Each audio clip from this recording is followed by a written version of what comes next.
One of the to-do items I had for the Mustang was to swap out the gear oil in the rear end. It's got about 700 miles on it. So I went ahead and put the car up in the air because I had some other things to do. Took all the wheels off, and I noticed when I took off the rear wheels, one of the wheels had gear oil all over the inside of it, and the paint was peeling off. So now this has turned into a project. You can see how much gear oil was leaking out. It's actually on the bottom of the tire where it ran down the side and onto the bottom. So now it's turned into a project. I'm going to have to pull this axle and see what's going on. Let's take a look real quick.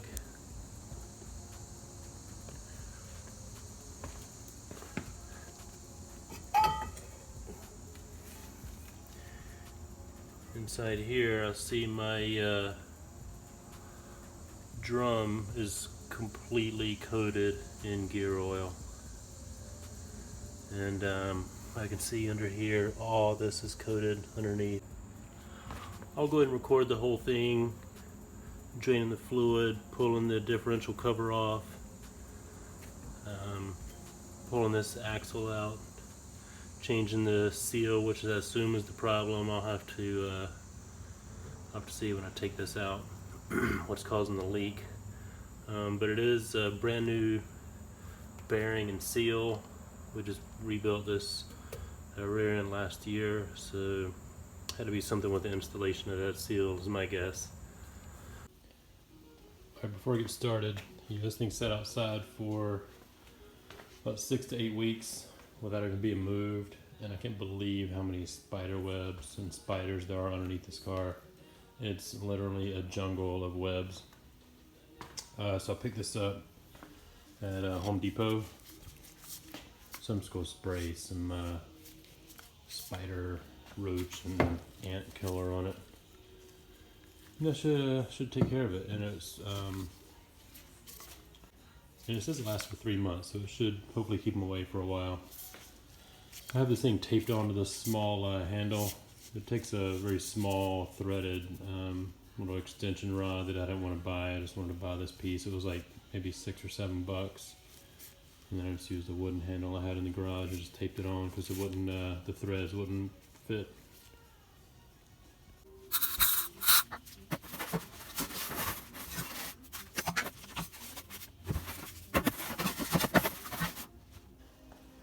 Seemed to work pretty good. I was able to get up behind the gas tank and up above the rear end where the upper control arms are, and I think this is going to be a good little tool here. It's the first time I've used this. I was able to catch a couple of spiders. I don't know if you can see them in there.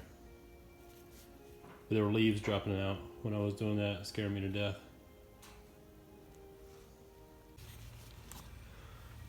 Yeah, I'm glad I'm using this poison. This right here, I don't know if the camera will focus on it, but those are all little baby spiders that are dropping out. I think they're on the top lip of my gas tank. And they're all dropping out and crawling all over the floor. I think that's why I had so many webs. Because they all, every time I sweep around up there, they drop down and they make little webs coming down to the ground. And there must have been, 1,000 little tiny webs between the car and the ground. So yeah, I'm gonna do some more cleaning before I get started on the rear end. All right, so real quick before we get started, I just want to go over kind of some of the stuff I've got here to get the work done. Friction modifier, a couple of quarts of the 7590 gear oil.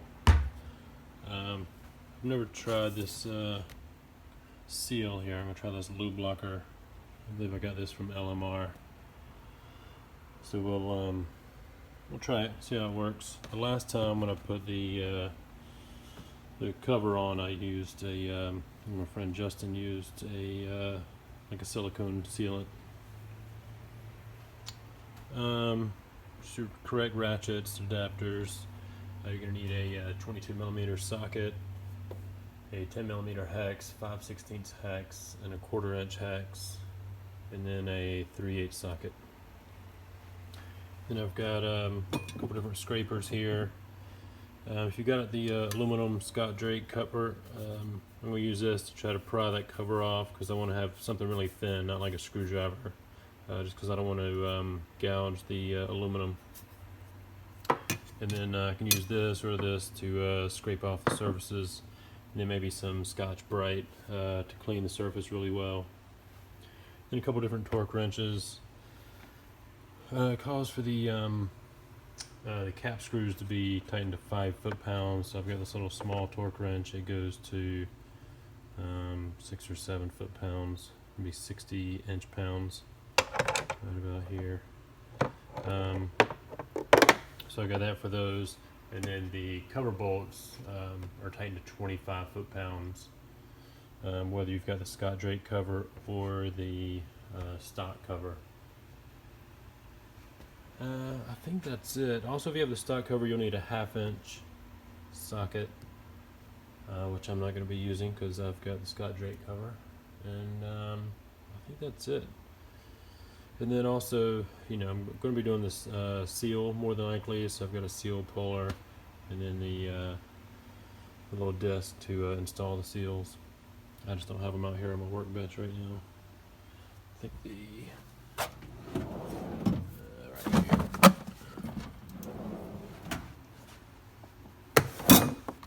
I've got these to install the seals. Put that on there and tap it right in. Using this.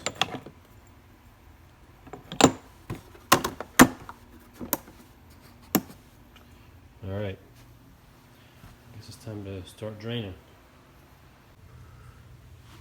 Alright, a couple things I forgot to mention that you'll need some Teflon tape for the Scott Drake cover. You'll have to use that on the drain plug and the fill plug up top. Also, you're going to need gloves. You do not want to get this gear oil on your hands. It's very smelly, especially with the friction modifier in there, and then your hands will smell for days. So we'll use gloves and also have a drain pan handy. I've got one right here. I'm going to catch this gear oil in. And, I think that's it. I'm ready to start draining. So if you have the stock cover, you'll remove all the bolts all the way around except for the top bolt, and you'll slowly pry this off, and the oil will just drop out of the bottom. With Scott Drake, you just remove the drain plug, and it'll drain out, and then you take out the bolts and pull the cover off.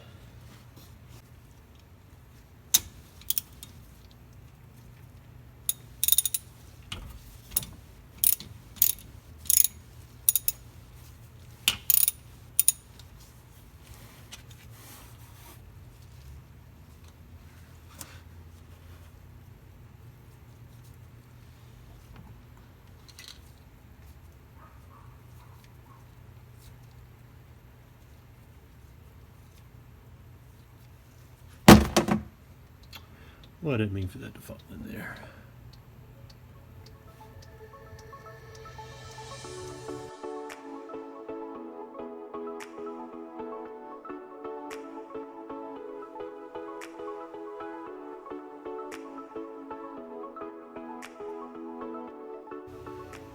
Alright, that's just about finished draining.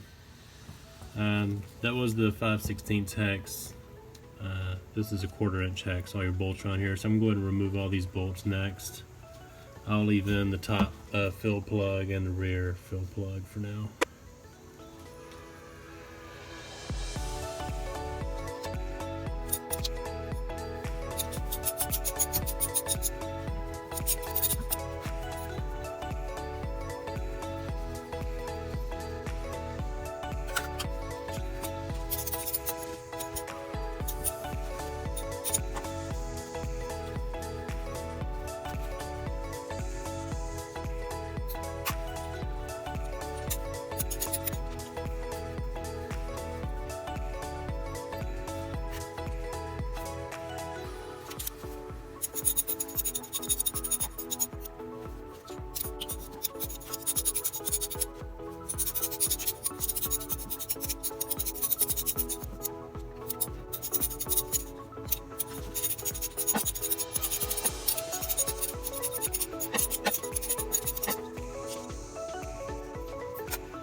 Alright, now all the bolts are out, so I'm ready to start trying to get this off of the housing.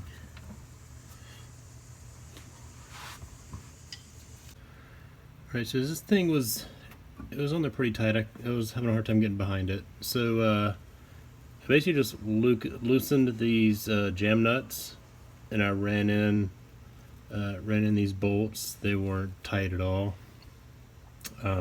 Pushing those in, all it did was just push the cover off of the housing, just enough for me able to just grab the cover and just peel it right off, and then it just popped off.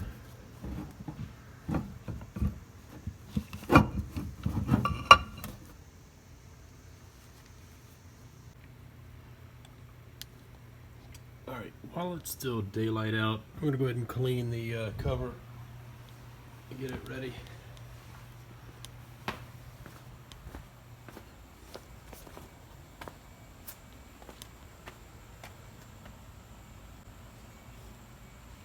The outside I've wiped off, and when I bought this, it comes looks like a cast aluminum, but I put a clear coat on it, so it pretty much just wipes clean on the outside.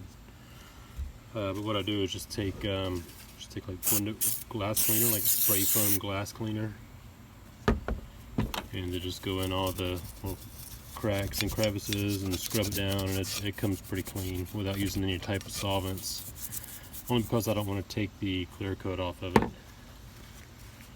I'll just wipe that away.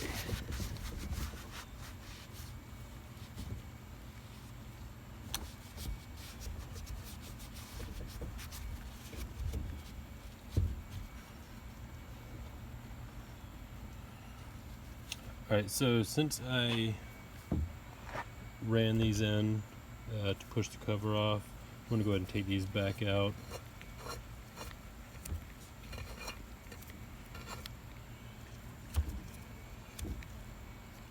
I don't think I ran them in that far, but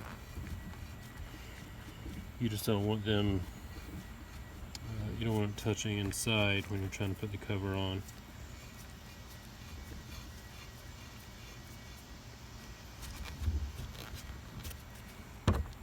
Just clean these up. Little jam nuts that go on there. Put those back on so they don't get lost.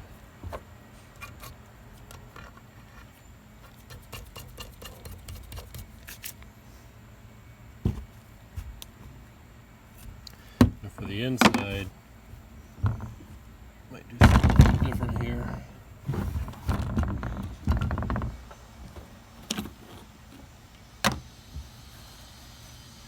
Actually, the inside looks completely clean. It looks almost brand new. I think I'm just going to scrape all this gasket material off, and then I'll use a Scotch-Brite and get this nice and smooth, get all this little gasket residue off of here. Alright, so for now I'm just going to gently scrape on this surface, keeping this very flat, and just taking off the excess gasket material.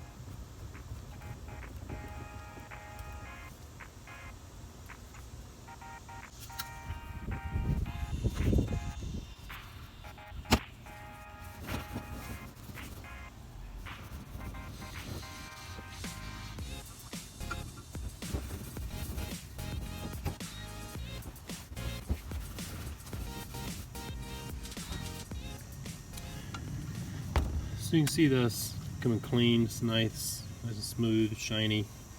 So that's what you want.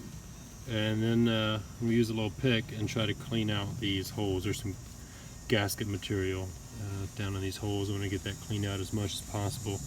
You don't want a little piece of that getting caught up where the new gasket's going to go when you put the bolts in. And that's it. So yeah, just clean all of this, clean out the holes, and this will be ready. Alright, so I've got all of the holes cleaned out. It took me a while to get the gasket material out of there. It's just really stuck to the inside walls of the holes. So I ended up using a 25/64 drill bit, and just by hand, just turning it by hand, turn it in there, and is able to just to scrape the inside of the hole and pull it out. These are not threaded holes. The bolts just slide through these and then thread into the housing. So they're just smooth holes. And that was a 25/64 drill bit I used. I'm going to go ahead and put the drain plug back in. I won't need it out anymore. So this is magnetic, so when you take it out, you can check here to see if it's picked up any shavings off your gear, and see if it could be an indicator that you have some unwanted wear. So I'm just going to put some thread tape.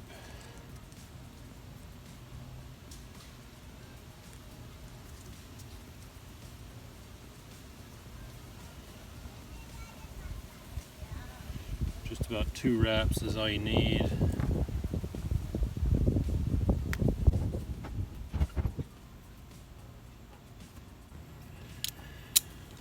You just want to run it down probably almost flush.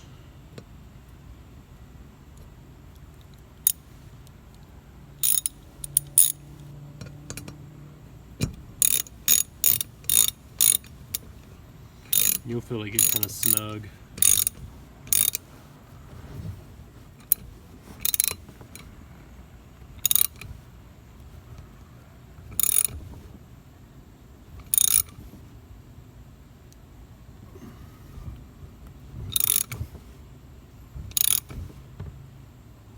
Yeah, that's probably good.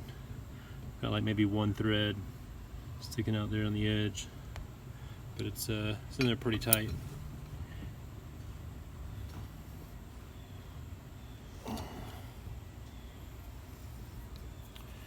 Alright, now it's time to go work on the housing. Okay, so just like we did with the cover, we want to clean off this surface as much as possible. I'll use the Scotch-Brite on it and then scrape away any of the excess around the edges of that gasket material. Before I do that, there's a little bit of fluid pooled down in here. I'm just using my glove and just pull that out of there into the drain pan, and so I can get the drain pan out of the way.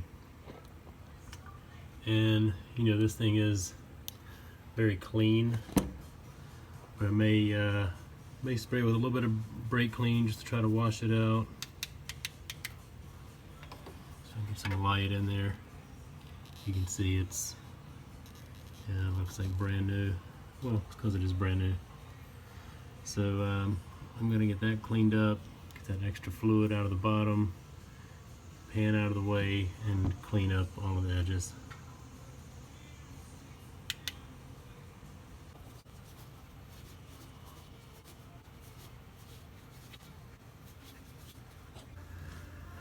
Alright, so I've got the excess fluid out, kind of wiped everything down, and inside there, took off the excess gasket material around the edges. I'll still need to clean the surface though. I'll go ahead and spray this with brake cleaner just to try to degrease some of that, especially this surface, because it's hard to use the Scotch-Brite on here if it's oily. So I'm going to degrease that, spray this out, make sure that's nice and clean.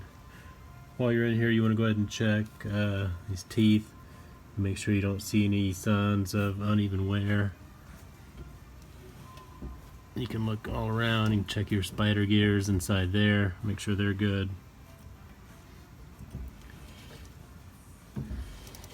And that's it. So I'm going to go ahead and clean this, and then move on to the next step.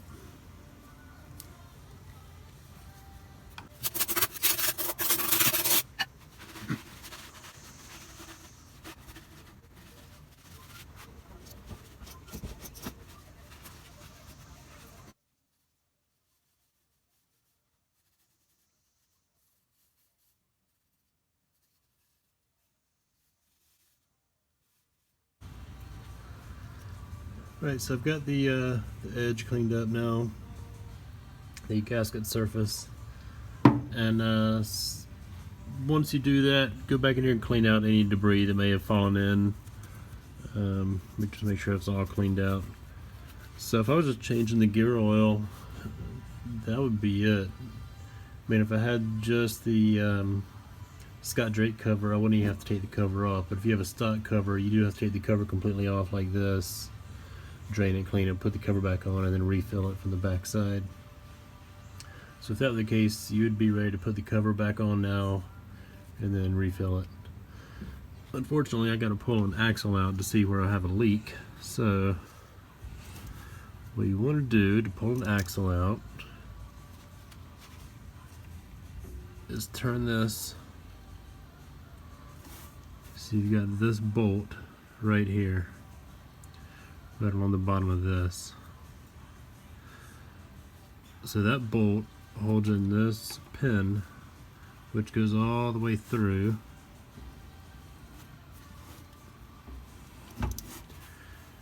See, it goes all the way through there. And that's what keeps the axles from pushing in. And then when you push the axles in, you can pull a C-clip off of the axle, and then the axle will slide right out of the axle shaft here. So the first thing we need to do is take this bolt out.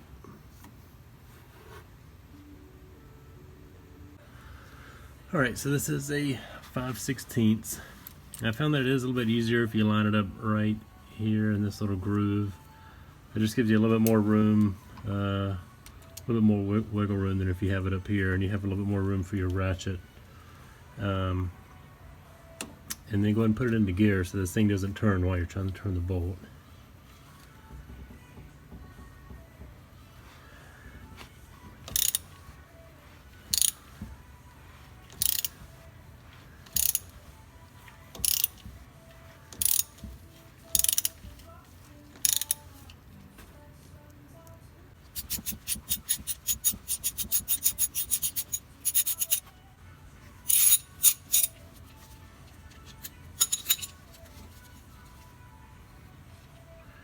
And there we go.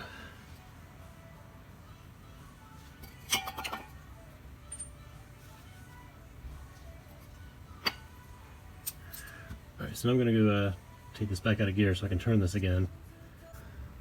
Alright, so it's out of gear. Now I can turn this. This pin should drop straight out. And when it's turning,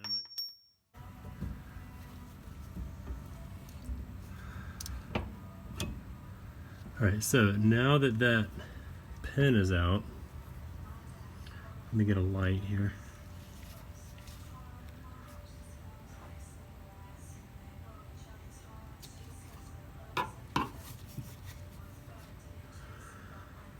So now I've pushed the axle in, and there's a little C-clip there that should just fall right out.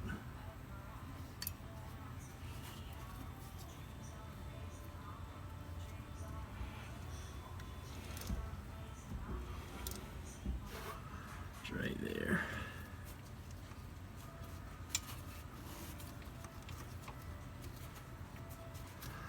It's in there tumbling around, but it's too slick for me to grab hold of it. It's kind of stuck there. Okay, so I finally used the little hook here. I was able to grab that C-clip and pull it out of there. It fell in here, and that's it. That's what you're looking for. So now that axle is completely free to pull out.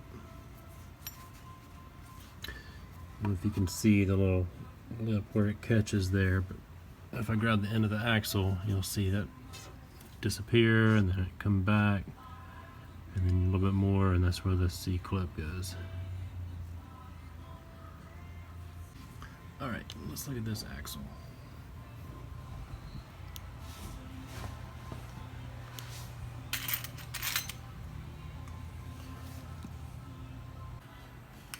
Alright, so now I just want to very carefully pull this axle out.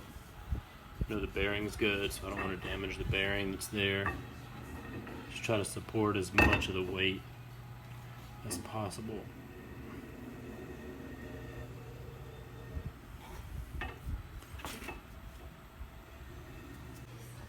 Yeah, I just realized my video probably wasn't turned the right way, so I think it'll still be fine. Still get the point, but yeah. So I think this part of the seal where it meets the axle is probably okay. It's down in this groove here, and we'll pull the seal out and see what the housing looks like, if there's any scratches. See, there's a little mark on it, on the housing right there. So we'll see. I'm gonna get my seal puller.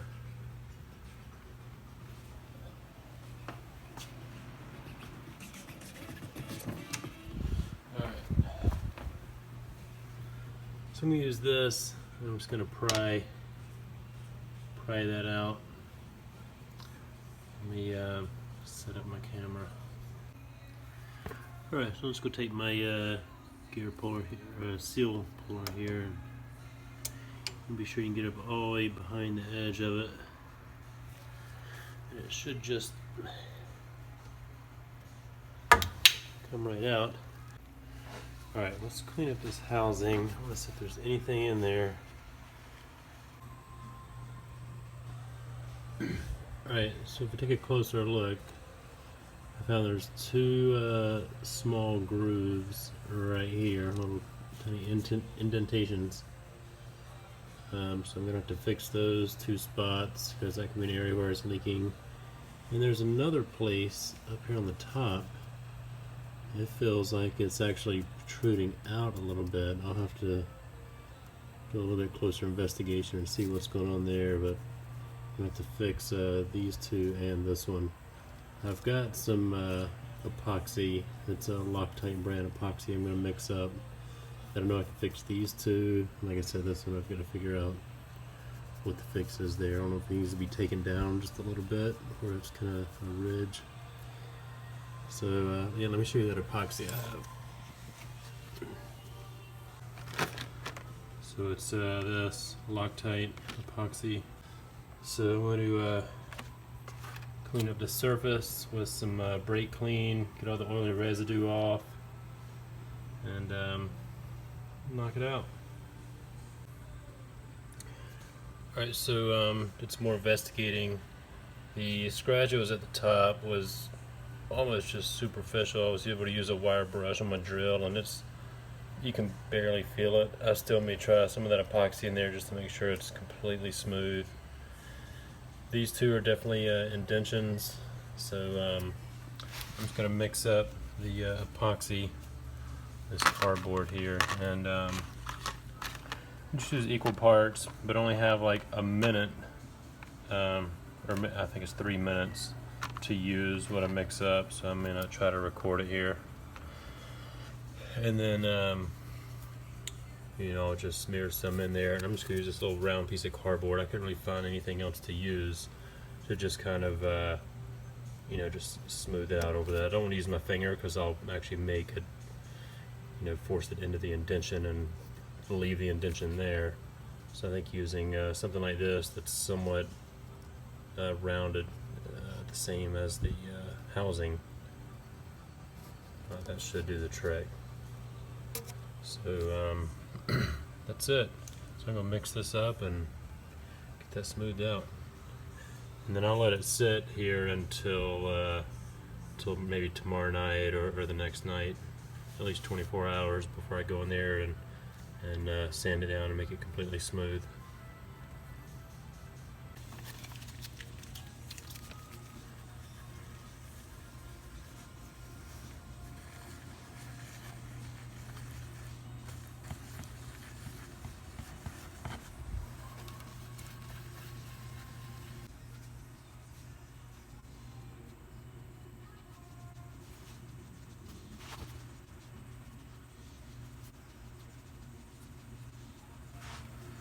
Alright, that should be good.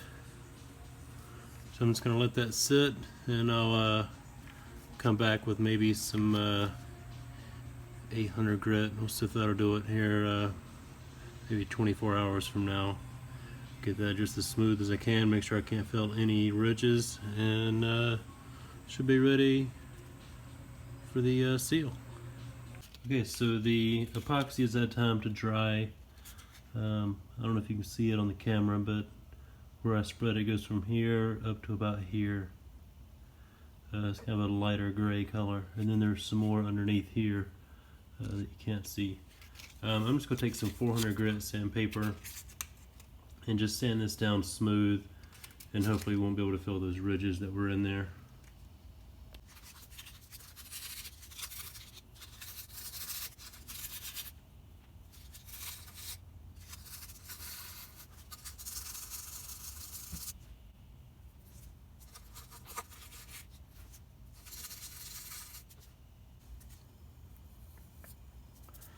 So I should sand on this for probably 10 or 15 minutes. And now you can see all I have left is just the area filled right where the groove was. This one right here, the other one was right down here. So that's really all I've left. Everything else is down to the metal, because you still want this just as round as it was before, just with those indentions filled. Same thing up here, so I can't really even feel where that is, except maybe the texture is a little different, but I can't feel any groove with my finger.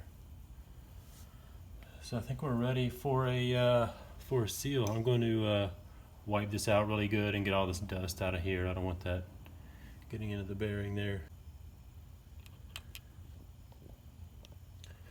All right, so I've got that cleaned out. All the disassembly is done that I'm going to do. So I'm going to go and stop the video here. I'll put up a second video that will include installation of the seal, reinstalling the axle, reinstalling the pin. Just go hold the axle in place. I've got a new bolt for that pin on order. Looks just like this. I'm not going to reuse this one. The bolts you get have a thread locker already added onto the bolt there. So typically you use a brand new bolt each time you disassemble the rear end there and pull the axles. So that's it. Stay tuned for my next video, and I'll go ahead and post a link right here.